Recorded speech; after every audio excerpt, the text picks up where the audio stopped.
karena mungkin dipandang kakak dari keluarga yang sederhana atau gimana gitu kan? Kalau disepelekan pasti ya, karena di dalam dunia politik ini bahasanya ya saya bukan background anak orang politik. Iya betul. Saya background anak petani yang memang tidak ada satupun keluarga saya itu bergelut dalam bidang pemerintahan ataupun politik. Jadi bahasanya itu saya tidak bisa menjual bin kalau di dunia politik, karena saya orang tua saya bukan orang politik. Artinya saya harus merintis karir di dunia politik itu harus dari nol. Nah, tentu karena pandangan masyarakat itu ketika kita bukan keluarga dari orang politik itu agak sulit. Maka banyak juga sebenarnya yang bahasanya meragukan dan meremehkan ketika kita mencalonkan diri bisa terpilih atau tidak kan itu. Terlepas juga terkait masalah pembiayaan karena pencalonan. Tapi semua itu alhamdulillah terbantahkan. Saya 2 kali mencalonkan diri di DPRD. 2019 itu saya masih kuliah, masih bujangan juga pada waktu itu. Pertama kali saya mencalonkan diri itu bukan saya yang memberikan uang kepada masyarakat. Jadi 2019 itu malah saya sebagai calon itu cukup banyak mendapatkan bantuan dari masyarakat, baik dalam bantuan seperti snack, tenda, juga sound system, dan juga aqua, air minum. Bahkan kalau aqua itu lebih dari 1000 dus pada waktu itu. Dan juga banyak yang bantu dalam bentuk uang. Ya mungkin itu timbal balik juga sih sebenarnya dengan program sosial kami sebelumnya, sehingga sebagian masyarakat peluang pada saat itu berpikir ya kalau selama ini kami yang menggerakkan kegiatan sosial untuk masyarakat melalui Rp1000, ya, sekarang kami juga ingin balas melalui masyarakat untuk menjadikan kami pada waktu itu. Sehingga 2019 itu tidak kurang dari 100 juta kami bantuan masyarakat. Walaupun ada yang bantu dalam bentuk uang 100.000, 1 juta, ada yang lebih dari itu.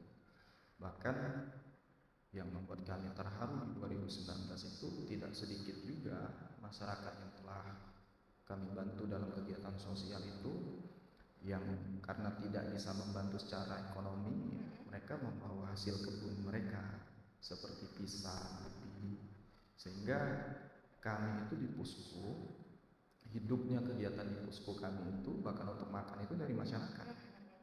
Sehingga 2019 itu saya sebagai calon yang mungkin pada waktu itu tidak menggunakan amplop sama sekali untuk diberikan kepada masyarakat. Bahkan banyak saksi kami itu tidak mau dibayar pada waktu itu. Alhasil di Dapil 1 pada waktu itu masih bergabung Kecamatan Sekayu, Kota Sekayu, Sungai Kerujira, dan Keluang.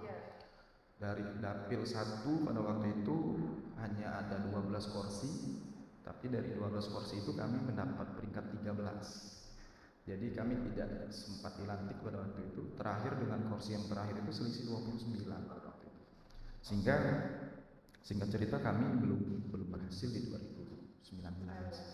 Nah kemudian dengan ketidakberhasilan itu ya kami tetap teguh dengan pendirian bahwasanya walaupun ada juga yang mencibir ketika tidak terpilih ya pasti habis dalam merokok.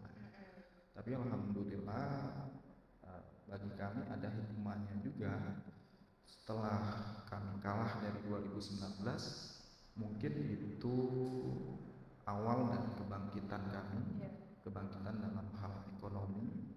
Mungkin ini adalah takdir dari Tuhan dengan jalan yang berbeda.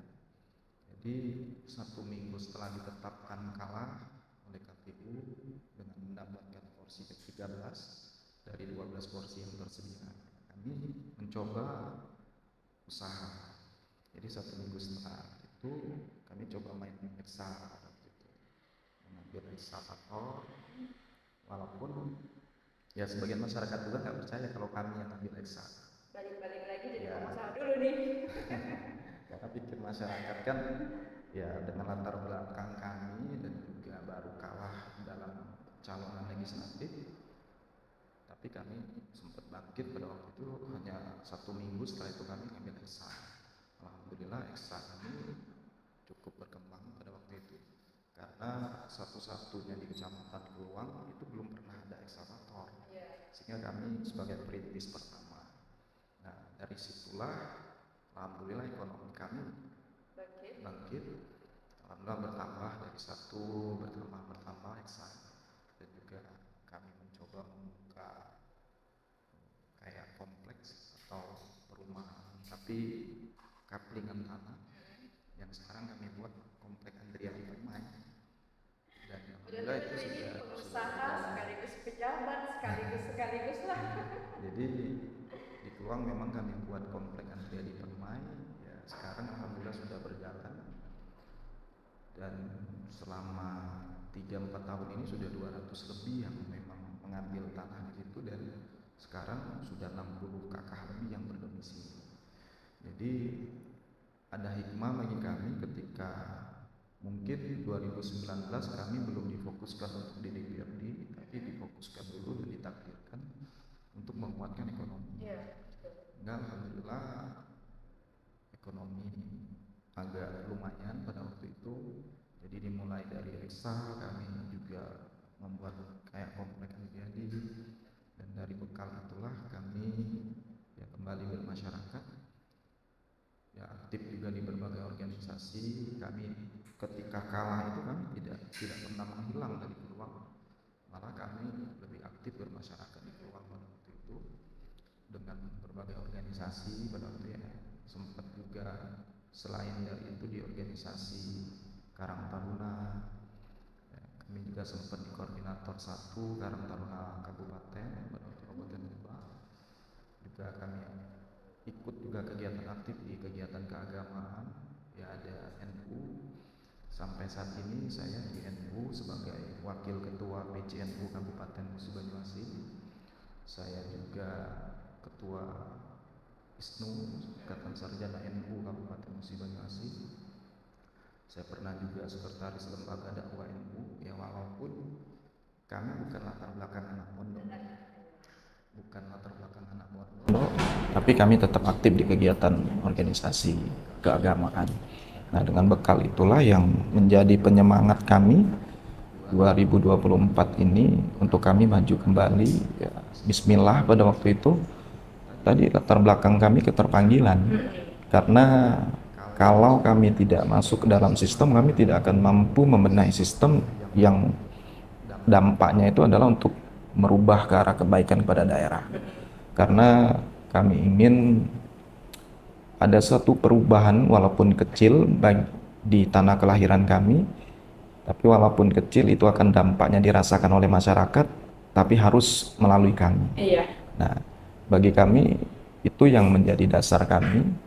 Yang kedua, memang kenapa kami masih tetap mencalonkan diri, ada dorongan juga, salah satunya dari ibu pada waktu itu.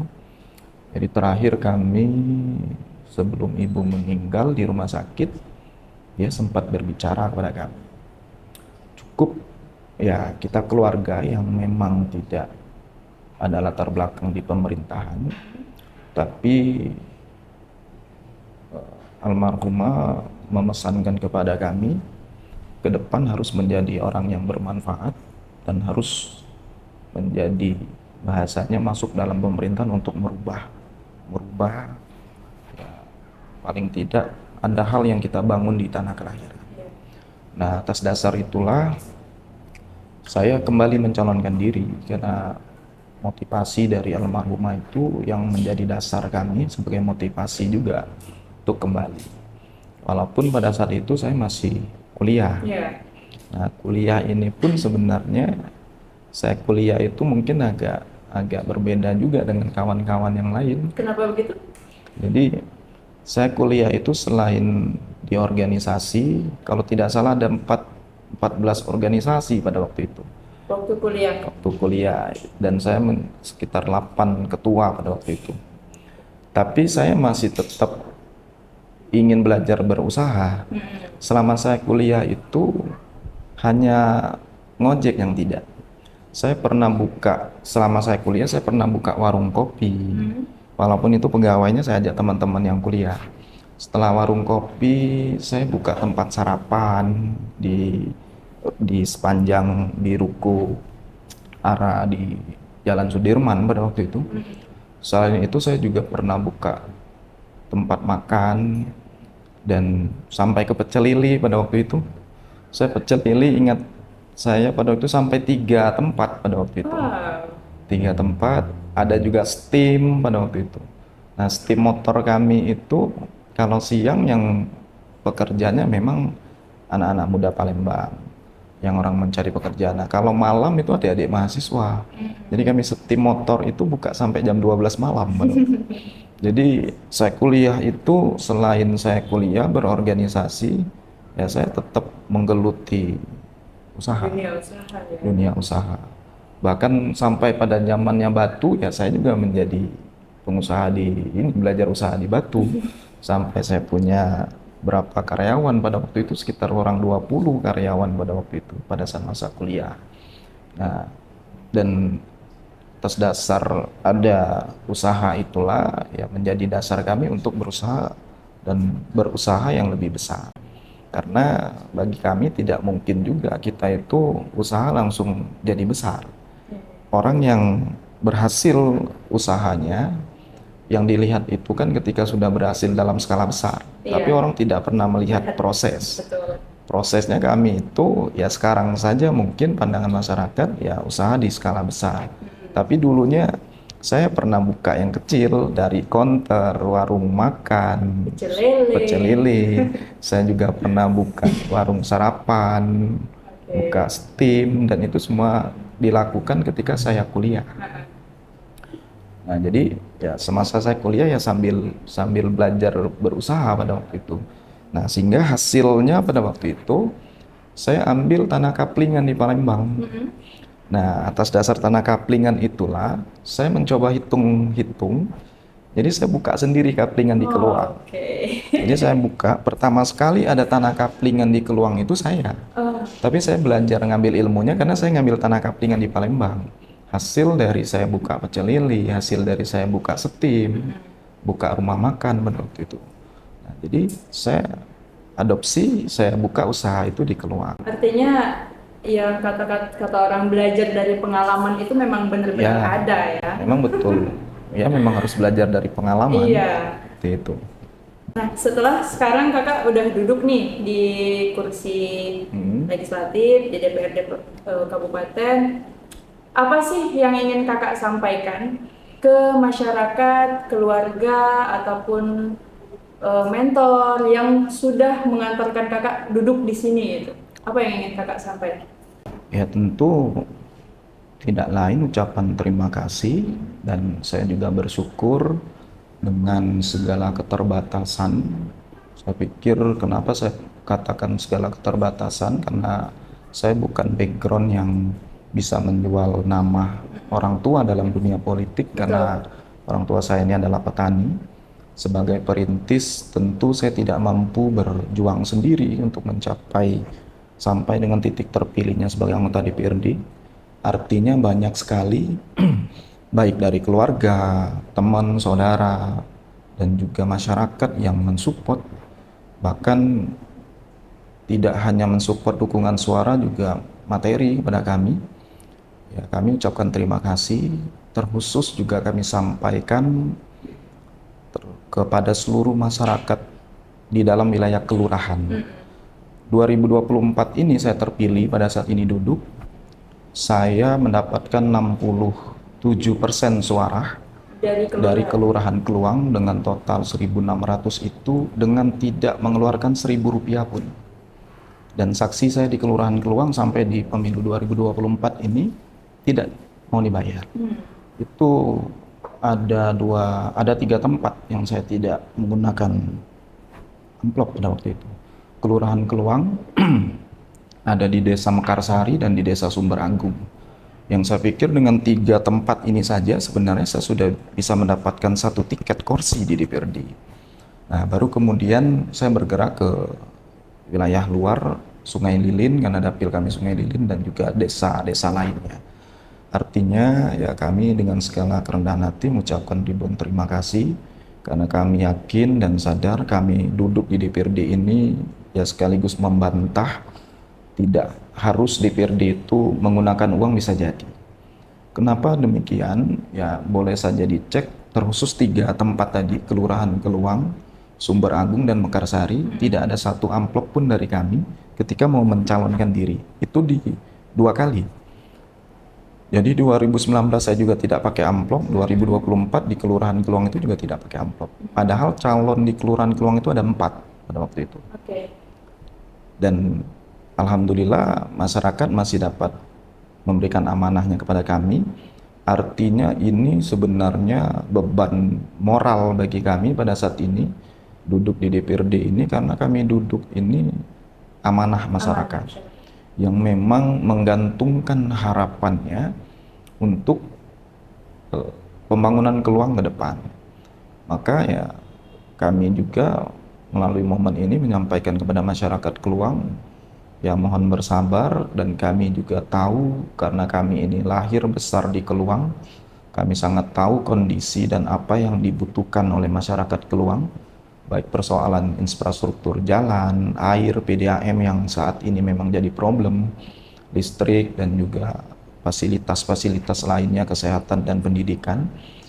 Ya, karena ya mohon juga bersabar, kami juga termasuk dengan Pak Bupati pada saat ini ya tentu tidak akan ingkar janji, hanya saja prosesnya yang harus kita bersabar. Dan artinya ya kami tidak akan lari dari tanggung jawab kami, karena prinsip kami hari ini kami baru 31 tahun. Kalau di satu periode DPRD ini kan hanya 5 tahun. Kami dilantik itu di usia 30, maka habis 2029 nanti di umur 35. Kalau kami tidak mampu berbuat dan membangun untuk masyarakat Keluang, maka di umur 35 itu kami akan menjadi sampah masyarakat dan tidak akan kembali dipilih oleh masyarakat.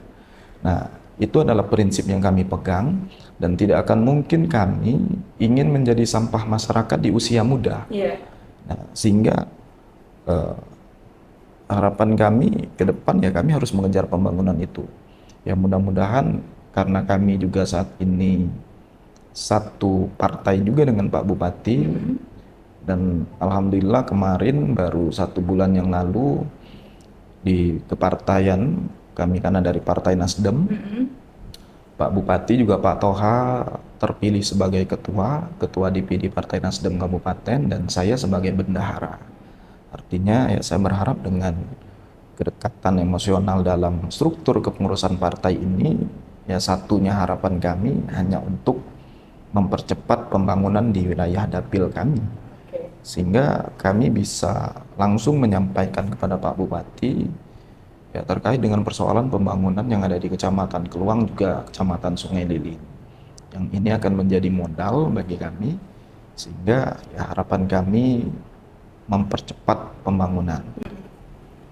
Nah, setelah banyaknya perjalanan yang dilalui sampai di titik ini, apa sih Kak pesan Kakak kepada mungkin teman-teman di rumah, masyarakat, adik-adik mahasiswa, pesan yang ingin Kakak sampaikan agar bisa menjalani hidup yang baik, terlebih lagi dari kita teman-teman yang sama-sama dari keluarga sederhana, mulai dari nol gitu. Ya, untuk adik-adik, terkhusus anak-anak muda, anak-anak yang sama seperti kami dari desa dan memang latar belakang keluarga sederhana, ya saya hanya ingin tetap berpesan bahwa ya harus tetap semangat dalam mencapai satu cita-cita.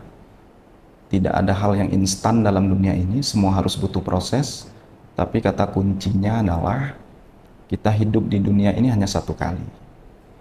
Ya, saya berprinsip bahwa ketika saya dilahirkan oleh ibu saya, semua orang tersenyum menyambut kehadiran saya di bumi ini, maka target saya ketika terakhir kali saya nantinya menutupkan mata di dunia ini, semua orang akan menangis atas jasa dan perbuatan kita selama di dunia. Artinya kalau kita sudah berkaca ke situ, ya mau tidak mau kita harus menjadi orang yang bermanfaat.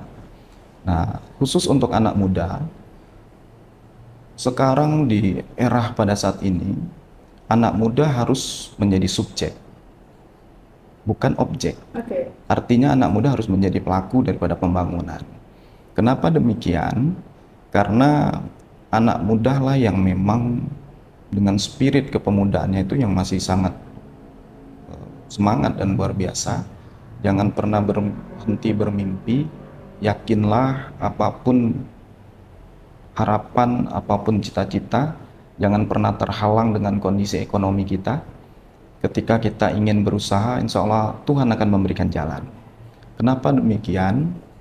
Ya banyak pemimpin-pemimpin di negeri ini yang saya rasa bukan hanya dari latar belakang orang kaya dan anak pejabat. Tentu sebagai contoh saja presiden kita Pak SBY dari Pacitan. Dari Pacitan Pak SBY pada masa kecilnya mau mandi pun harus jalan 2 kilo. Artinya kalau dia harus jalan 2 kilo untuk mandi, artinya beliau bukan dari keluarga yang. Dan banyak pemimpin-pemimpin lainnya seperti yang lain.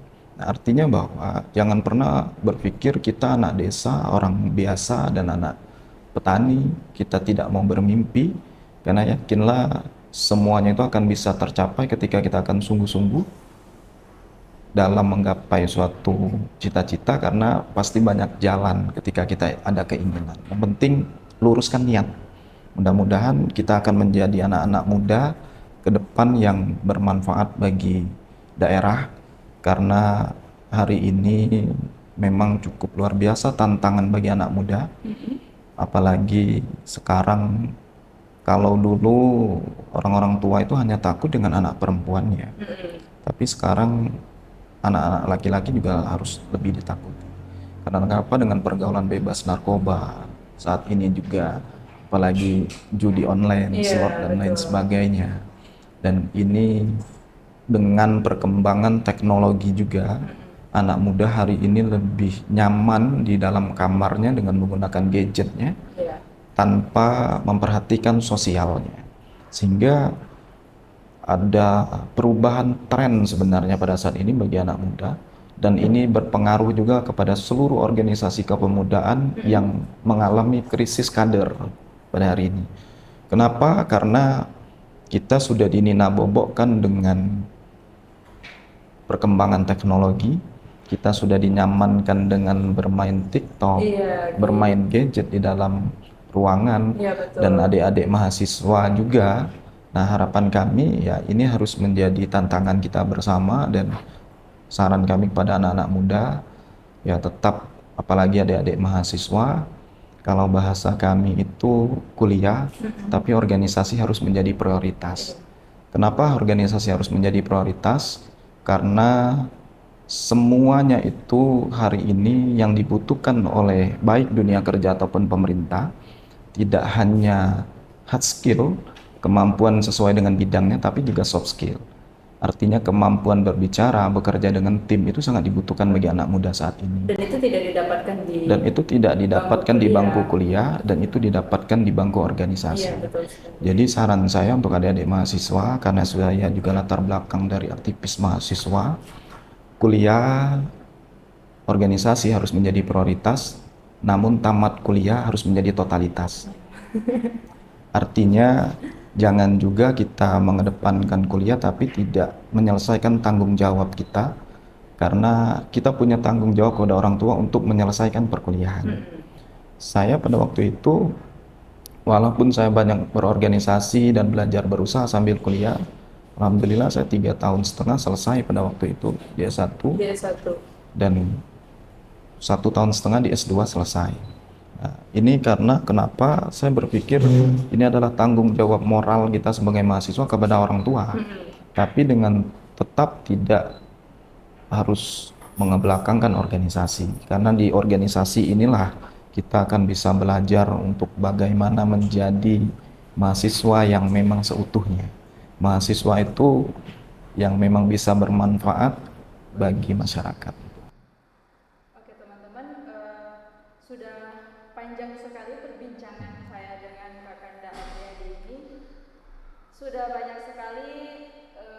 pesan yang beliau sampaikan yang saya kutip, hidup di dunia itu cuma satu kali, maka manfaatkanlah hidup yang diberikan oleh Allah Subhanahu wa taala dengan baik dan jadikanlah hidup bermanfaat untuk orang lain. Sekian, terima kasih, bye bye.